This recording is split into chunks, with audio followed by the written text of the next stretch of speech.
El lenguaje y la comunicación en casa, elaborado por Granados Herrera Lisset, Hernández Martínez Lilibet, Jaramillo Castañeda Corina, Soto Ángeles Berenice y Villegas Galeano Leslie Jiménez. El lenguaje. Skinner argumentó que los niños y las niñas adquieren el lenguaje por medio de un proceso de adaptación a estímulos externos, de corrección y repetición del adulto en diferentes situaciones de comunicación. La comunicación. Según Thompson, la comunicación es el proceso mediante el cual el emisor y el receptor establecen una conexión en un momento y espacio determinados para transmitir, intercambiar o compartir ideas, información o significados que son comprensibles para ambos. Los primeros años de vida son claves en el aprendizaje y el desarrollo del niño, de ahí que la expresión y comunicación en educación infantil adquiera una especial relevancia. La importancia de favorecer el lenguaje en casa. El lenguaje es uno de los medios que facilita la comunicación con los demás. Sin embargo, el niño, desde sus primeros días de vida, puede comunicarse sin necesidad de haber desarrollado el lenguaje. Una estimulación adecuada ayuda a que los niños potencien todas sus capacidades de desarrollo. La estimulación del lenguaje permite desarrollar el pensamiento, aumentando la capacidad intelectual y de análisis, contribuyendo así al desarrollo cognitivo y una adecuada expresión de ideas, sentimientos y emociones. La importancia de favorecer la comunicación en casa. Desde los primeros años de vida, la comunicación es fundamental para los seres humanos. A los niños que no se les permite escuchar cómo se comunican e interactúan las personas de su entorno, presentan una poca estimulación lingüística y sobreprotección, lo que probablemente representará dificultades en el niño para adquirir un lenguaje fluido y claro. Trastornos del lenguaje.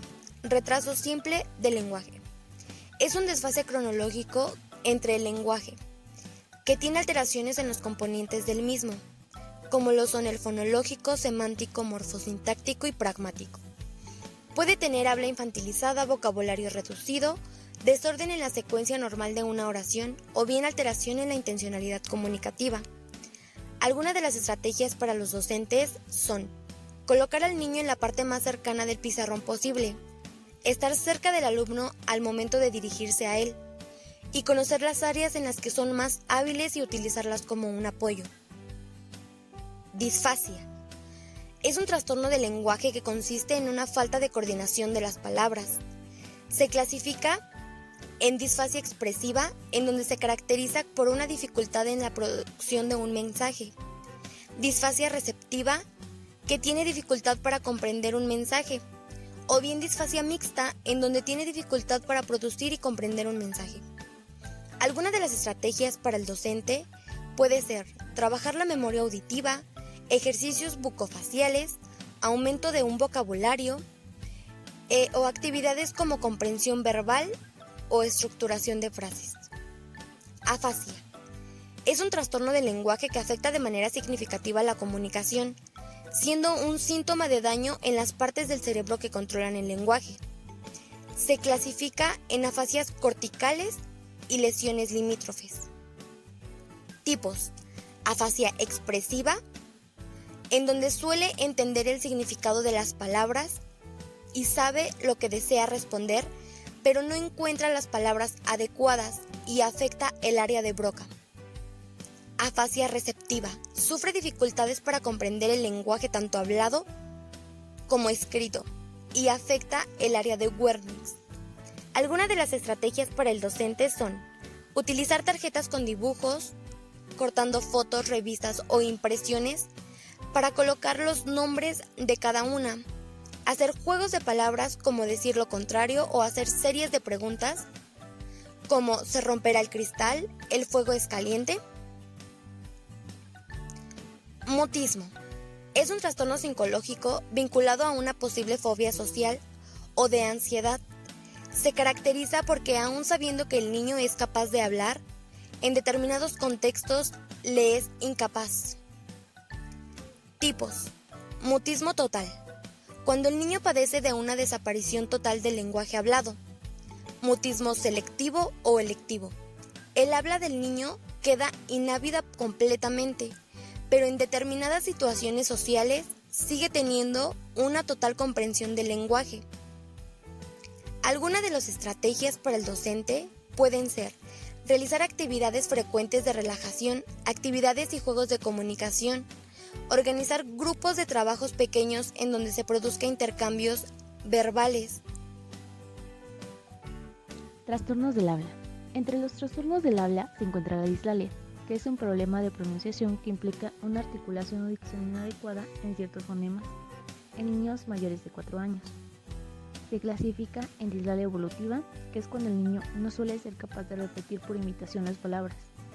Dislalia funcional, que es originada por un funcionamiento anormal de los órganos periféricos del habla.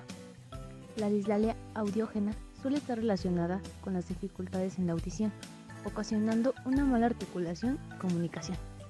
Por otra parte, la dislalia orgánica, producida por lesiones anatómicas en los órganos que intervienen en el habla.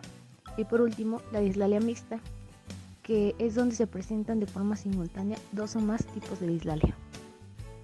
Algunas estrategias para trabajar en el aula son realizar ejercicios de relajación muscular en la zona de la boca, como meter y sacar la lengua y tratar de tocar la nariz con ella. Actividades de soplo como inflar las mejillas, soplar bolitas de papel y plumas, etc. La disglosia se define como un trastorno en la articulación de los fonemas, cuya causa se debe a alteraciones anatómicas o fisiológicas en los órganos articulatorios periféricos. Se clasifica en disglosias labiales, disglosias mandibulares, disglosias dentales, disglosias linguales y disglosias palatales. Algunas estrategias en el aula son colocar al niño en la parte más cercana al pizarrón posible, de manera que haya menos interferencias a la hora de transmitir la información. La disfemia es el trastorno en la fluidez del habla. Se caracteriza por la repetición de sonidos, sílabas o palabras, bloqueos al hablar o pausas prolongadas entre sonidos. Los tipos de disfemia son la disfemia tónica, disfemia mixta o disfemia clónica. Algunas actividades o estrategias son hablar siguiendo un ritmo, cantar canciones, juegos de turnos de palabra, lectura de trabalenguas, actividades para controlar la ansiedad y eliminar las preguntas excesivas, interrupciones y exigencias de hablar. Sugerencias para desarrollar el lenguaje en casa. Los padres deben tomar en cuenta que los niños aprenden el lenguaje por imitación, escuchando a las personas de su entorno. Por este motivo, se les debe hablar mucho, con un lenguaje sencillo y claro de entender. Es importante que los niños desarrollen su lenguaje. Esto facilita la comprensión del mundo y la resolución de problemas.